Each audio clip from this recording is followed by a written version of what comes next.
Sasha Banks posted a video on her Instagram this week that got people talking. She was teasing something very big for this month. She said, as time passes, there's been so much growth and there's been so much beautiful opportunity and a journey that I have been loving.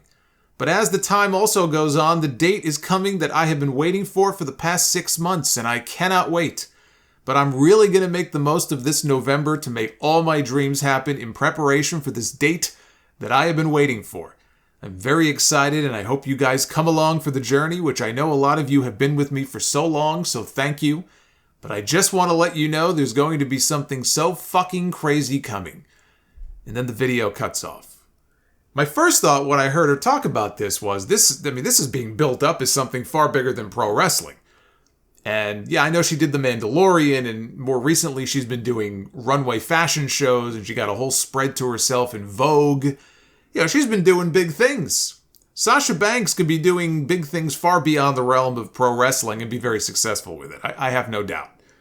And then I thought, well, if it is wrestling related, you know, she in the past has talked about wanting to work in Japan, and, you know, if she is free, if she hasn't yet re-signed with WWE, and there's still, you know, there's no one way or the other word whether or not she's actually re-signed yet or not. She could be under contract for all we know. But if she isn't, right, they're introducing this new IWGP Women's Championship. I said it at the time when they first made the announcement that they were going to crown a new IWGP Women's Champion this month, in a few weeks, in fact, that title was tailor-made for Sasha Banks. If they wanted, you know, you get Sasha Banks over there wrestling for that. That's one way to try to put that belt on the map. So I don't think you can completely discount that as a possibility. I think it's less likely. But if that's something she's got on her bucket list, she is at her core, she is a diehard pro wrestling fan.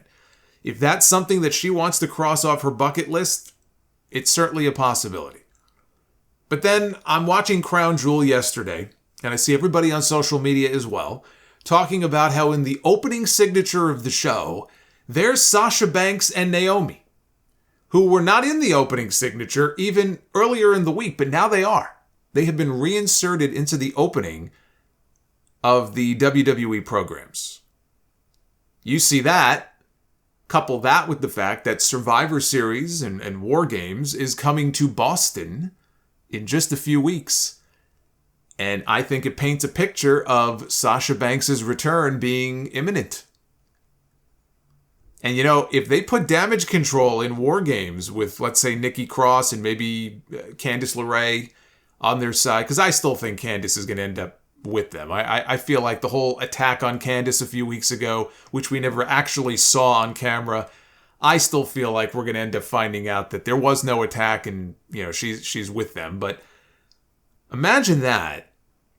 And then on the other side, you have Bianca Belair, you have Becky Lynch, who should be back any week now, you have Asuka, you have Alexa Bliss.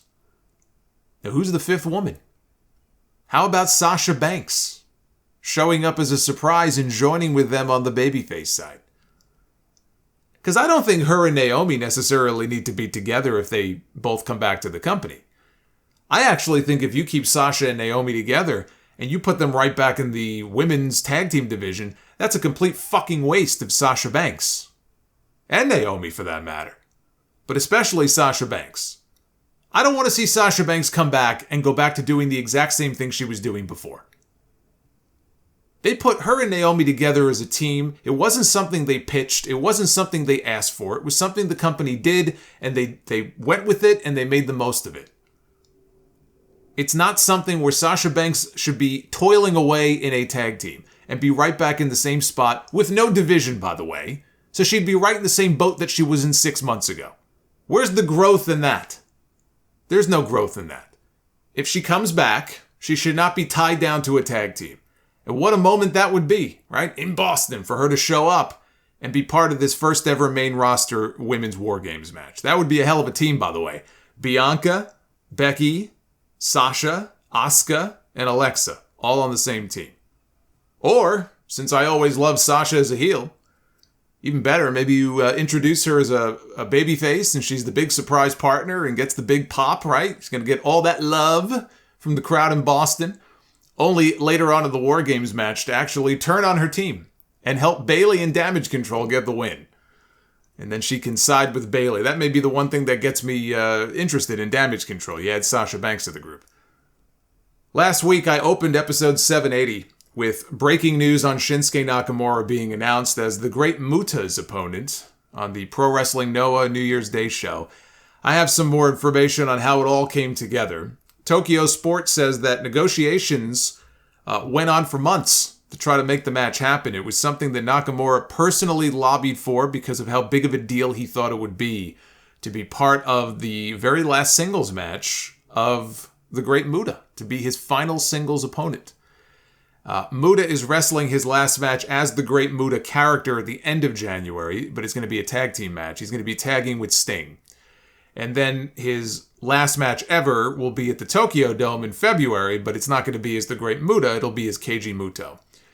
Tony Khan told Sports Illustrated that Pro Wrestling Noah did seek his approval for the match first because they have a working relationship, Noah does, with AEW. And he told them, yeah, no problem. He had no problem with Nakamura doing the match. He said, it's not about anything but Muta. This is not about politics. This is not about us or them. This is about Muta, and he had no problem with him doing the match. WWE is said to have turned down the idea months ago when Vince McMahon was still in charge. Once Vince left the company, those talks restarted and the two sides came to a deal on October 26th. And you know, after he won the Intercontinental title at WrestleMania 31, Daniel Bryan pitched the idea to WWE of doing an interpromotional match with New Japan on a Japanese tour. WWE was going to be doing a tour of Japan, and they were going to have a whole bunch of live events. And Bryan pitched the idea just as an attraction on one of those live events, not like necessarily a televised thing. Although if it were me, I mean, you put that shit on the network. You simulcast that shit. But his idea was that it would be a special attraction on one of those shows where it would pit one Intercontinental Champion against another, with Daniel Bryan wrestling Shinsuke Nakamura. This was the year before Nakamura signed with WWE. And the idea predictably didn't go anywhere. Now that's a little more extreme than just letting Nakamura wrestle a match somewhere else for a special occasion. But just think, what if that had happened today? And Bryan was still in the company and he pitched that same idea to Triple H instead of Vince McMahon. Might he have had a better shot at getting that match? The answer is yes. I think a better chance, yes. Would he have actually gotten it? That's a different story. I think he would have had a chance in that Triple H would have heard him out on it and he might have seriously considered it. Whether or not he actually would have gotten the match, though, that's a whole other issue. And the feel-good story of the week comes from Otis of the Alpha Academy. He posted on Instagram that he was feeling cool and excited to have just finished his first ever book from cover to cover. It was Stephen King's Pet Sematary. He said, about a year and a half ago, WWE approached me to get into reading class. My family and friends know, but here on The Social, I'm here to tell you guys, I've always had bad reading dyslexia since I was in elementary school. My pronouncing is all right, but my comprehension has always been juicy for me. I'm embarrassed about it at times, but really can't do much about it besides do what we all do. Just get through it, day by day. When Kimberly Swedberg became my teacher, she asked me what stories I'm into, and of course I said anything horror. But I mentioned one movie that scared the shit out of me as a kid and still gets me, which is Stephen King's Pet Sematary. Kimmy goes, I'll see what I can do. I've been hearing for years from how many people how much better the books are than the movies. I didn't believe it until now.